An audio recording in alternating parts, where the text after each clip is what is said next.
Can we just be honest about the generations of the world and just say it out loud?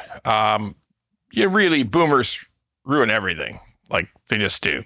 So I know there's some great people in that boomer generation. I'm a boomer. Yeah, I am absolutely a boomer. Born in 57. You can't get much more boomer than me. Boomer is 46 through 65, 1946 through 1965. And it's just, we call it the boomer generation because there was a baby boom. There was so many kids born after the Second World War because it was a war. People didn't know whether that the West would win or not, that Canada and the U.S. would win, and we didn't know what was going to be the outcome. And there was millions and millions of men overseas, and people were scared. And there was just a very, very low birth rate during the course of the war. And prior to the war, had been the Great Depression, and the Great Depression had a pretty low birth rate because you're more worried about feeding yourself than having kids. So huge boom in births. Simple as that. And it's been affecting everything ever since. This huge boom in children and this massive generation of people all born at once or born in the same 16, 18-year cycle has just affected everything in North America and parts of Europe. Since then, it's demographics. And there's tons of books printed about it in the past. They've all sort of disappeared now. But there was all kinds of studies and thinking that, yes, these boomers will influence the economy for a very long time. But they didn't really think that these boomers would influence the economy when they were old as fuck, okay? Like that was not in everybody's mind. Sure, some people thought about it, but that wasn't the main thrust of it. But now that's the truth. And in many ways, they've ruined it for all the other generations. Let me explain. So, first of all, crazily, these old people, and they're all over 60 now. That's just the way the math works. And a lot of them are in their 70s and touching 80. They control the whole world. Like Trump's a boomer, Putin's a boomer, President Xi in China's a boomer. They're all boomers, okay? And they rule the world. That's it.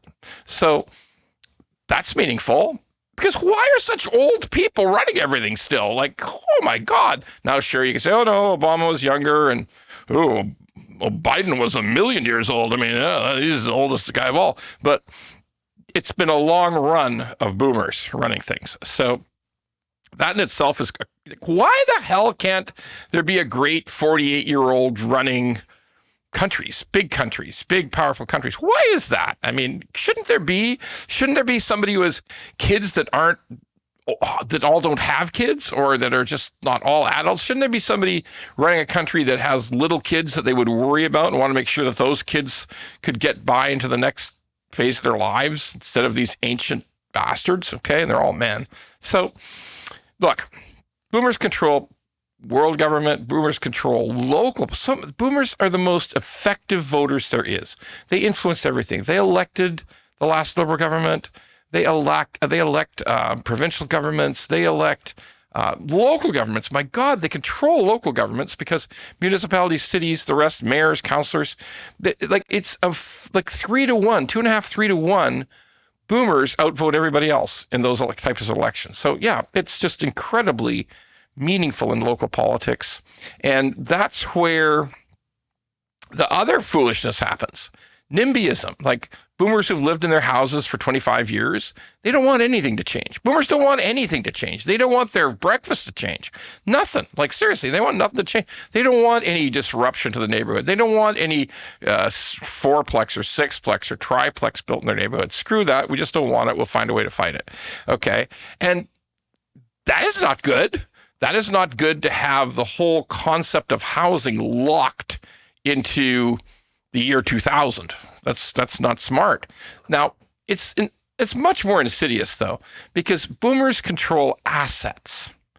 Boomers control vast amounts of wealth and assets like property, houses, RSPs.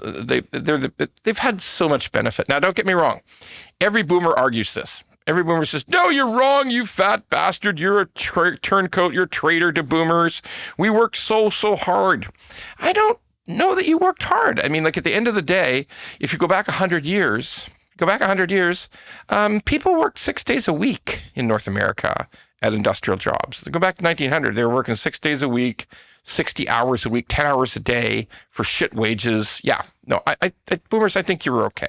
I think you were treated fine. And more to the point, boomers, you cannot deny you've been lucky. You can't not say you were lucky, all right?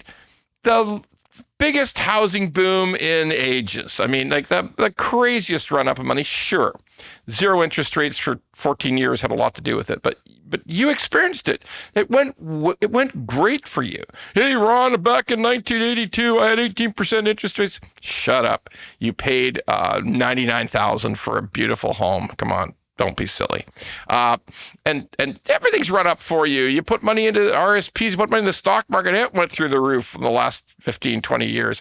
You're the only people really, other than government workers, who have a shot at you. Many of you had a decent pension plan, a defined benefit pension plan, a more lucrative pension plan. There's no pension plans anymore for the average working stiff.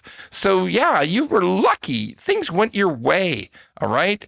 So I'm not mad at you per se, but you did ruin stuff because you've sucked the economic life out of other generations. I know. Boomers like to blame. They're just lazy. Yeah, all the other generations are just lazy, particularly the really young ones. The people in their 20s now, my grandkids, they're super lazy.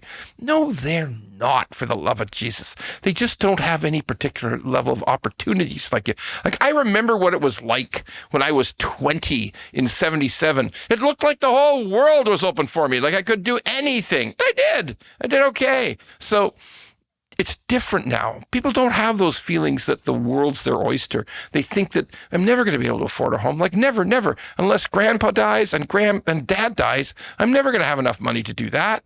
I'm going to be fundamentally behind the 8 ball compared with these previous generations. And boomers, you're not so really interested in helping out, because every time anybody even whispers about a capital gains tax on homes, primary residences, you lose your shit. It's literally the just destruction of any politician to suggest that, because I know you worry about it a lot. Look, yes, I understand it's part of your retirement plan. I get it.